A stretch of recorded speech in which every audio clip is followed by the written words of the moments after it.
সারা বছর ম্যানগ্রোভের ওপর দিয়ে বয়ে যায় নানা ঝড়ঝাপটা। ম্যানগ্রোভের গায়ে রং মাখিয়ে সেই ম্যানগ্রোভ রক্ষার শপথ এবার নেওয়া হলো আজকের দিনে। সুন্দরবনের মৌসুনী দ্বীপে অন্যরকম দোল উদযাপনের ছবি আপনাদের সামনে তুলে ধরবো। ম্যানগ্রোভের সঙ্গে রং খেলায় মেতেছে পড়ুয়ারা। উদ্যোগ মৌসুনী কোঅপারেটিভ হাই স্কুলের পড়ুয়াদের। দেখছেন সেই ছবি। ম্যানগ্রোভের গায়ে রং লাগিয়ে তাদেরকে বাঁচিয়ে রাখার, তাদেরকে সুরক্ষিত রাখার শপথ নিল এই পড়ুয়ারা।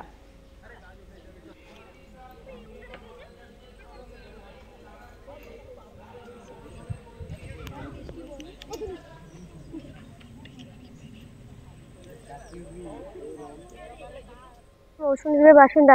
এই মৌসুমী দ্বীপের ওপর দিয়ে প্রতি বছরই ঝড় বৃষ্টি বন্যা বয়ে যায় এবং এই ঝড় বৃষ্টি বন্যার সময় এই ম্যানগ্রোভই আমাদের বাঁচায় এবং এই ম্যানগ্রোভ মানুষেরা এই ম্যানগ্রোভের গাছগুলোকে কেটে বাজারে বিক্রি করছে।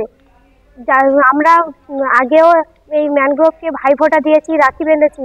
আজ আমরা এই ম্যানগ্রোভকে হোলি রং মাখিয়ে হোলি শুরু করলাম। যে এই যে হোলির আনন্দ, এই হোলির আনন্দে ওরা ম্যানগ্রোভ যে অরণ্য রয়েছে সেখানে রং লাগিয়ে ওরা ম্যানগ্রোভ বাঁচিয়ে তোলার বা ম্যানগ্রোভকে টিকিয়ে রাখার যে প্রচেষ্টা সেটা ওরা করবে এবং সকলকে এই উদ্যোগে সামিল করবে।